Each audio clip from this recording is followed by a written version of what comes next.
Please tell me you have American Eagles. Good evening, folks, and welcome back to another episode of Silver Dad Knows. Remember, always live with no edits. If this is your first time here, hit that subscribe button now, as you're going to like what I'm about to say.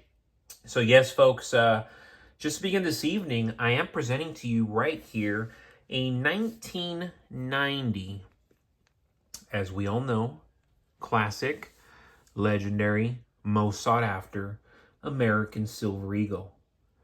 And yes, this is a 1 ounce silver bullion coin minted by the U.S. Mint as part of the American Silver Eagle program.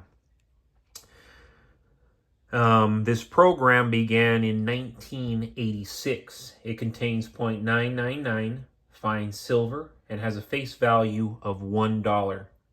Though its actual worth is based on silver market prices and collector demand. So people are always like, oh, 4.9s are the best. Well, keep in mind, the most sought after, most popular, easily silver to sell globally are these American Silver Eagles, and they're 3.9s, 0.999. And yes, right here on the obverse, we see Adolph A. Weinmann's Walking Liberty design, originally used on the half dollar from 1916 to 1947. Then yes, beautiful, stunning reverse designed by John Mercanti, showcasing a heraldic eagle with the shield clutching on an olive branch and arrows, with 13 stars above representing the original colonies. History is something very valuable to know, especially here in these United States. In 1990, the Philadelphia and San Francisco mints produced proof silver eagles, while bullion versions were struck at the West Point Mint, though they lack a mint mark. The proof versions carry an S mint mark and are limited to a lower mintage, masking its collectability. The bullion mintage for 1990 was 5.8 million, and the proof mintage was 695,000. Uncirculated examples are readily available, but high-grade proof and MS-70 versions command premiums.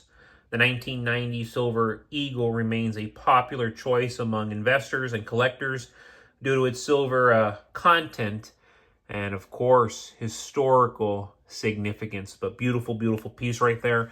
And real quick, folks, before I continue, I want to give a quick shout out, and this is to my always loyal subscriber, and this is Dennis Scott 686. That's nuts.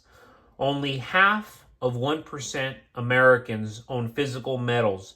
The rest own ETFs or mining stocks. Not worth the time of anyone chasing you down to confiscate. Awesome comment right there from Dennis Scott 686. And yes, I mean, it is truly disturbing to know that less than 1% of Americans own physical silver, and physical silver is so affordable, yet very few people are stacking. Same thing with firearms. It shocks me that we have the ability to own all these weapons to protect ourselves, to own all this ammunition to protect ourselves, stack up months, years of food and water, yet nobody's doing it. They think, it'll never happen here. They really treat the United States like it's a third world. You know, they believe, or at least they act like they're living in a third world where they don't have all these privileges to get ahead. But I'm sorry, folks. As an American citizen, I'm always going to try to get myself ahead, as well as my family. And that's why I stack precious metals, and every month I stack ammunition, I stack non-perishables, I even stack cryptocurrency. But that is more to compete in the real world, assuming that we don't go into this chaotic collapse, which at this point I believe is inevitable.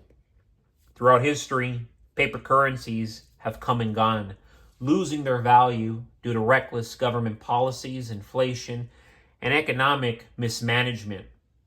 When a nation's currencies collapses, people quickly realize that the paper in their wallets is just that, paper. When cash dies, tangible assets like silver become the go-to store of value, preserving wealth and even increasing in purchasing power as confidence in fiat money crumbles. One of the primary reasons silver thrives when cash fails is its intrinsic value.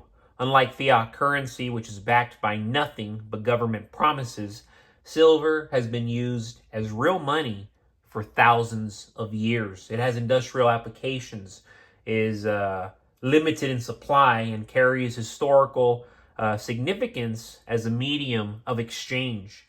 When trust in paper money erodes, people instinctively turn to precious metals like silver to protect their wealth.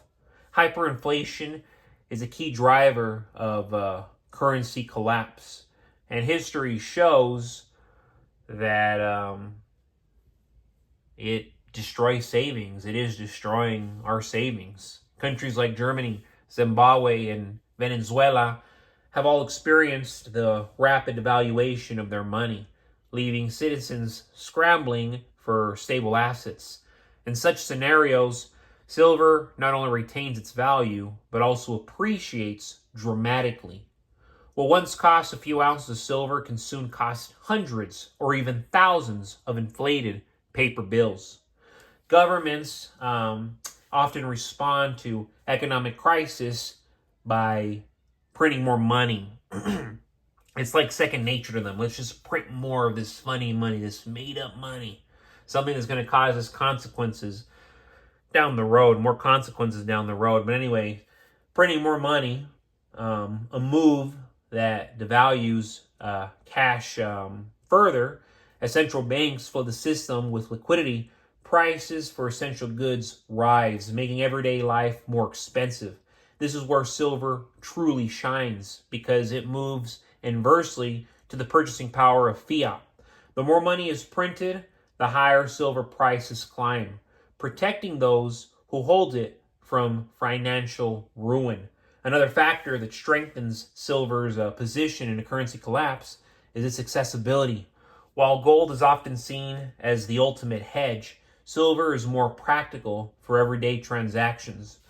1 ounce silver coin can buy food, fuel, or essential goods in a barter economy, whereas gold is often too valuable for small purchases. This makes silver a critical survival asset when cash is no longer trusted. As economic uncertainty grows, more investors and ordinary people recognize silver's role as real money, unlike stocks or digital assets, which will lose value overnight. Silver maintains purchasing power across generations, young and old. Those who prepare by accumulating silver before a currency crisis are positioned to thrive, while most scramble for stability. Times have changed here in America, folks. Times have certainly gotten more serious, more dire, more bleak in the sense of young people not being able to attain very simple things, To have a brand new home is a luxury now. To have multiple vehicles is a luxury now. To own luxury watches is a luxury now. To own luxury purses is a luxury. Aside from that, owning precious metals, silver, gold, specific cryptocurrencies, these are luxuries now because look what's happening to our dollars. When cash dies, silver doesn't just survive. It flourishes. It reclaims its historic role as honest money, providing security, purchasing power, and financial independence in times of crisis. Those who understand this cycle and prepare accordingly stand to benefit when the inevitable collapse of fiat currencies unfolds, as it's unfolding, folks, in real time. But as always, thank you so much for joining us for another evening of Silver Dad Knows. God bless you. God bless your households. And God bless America.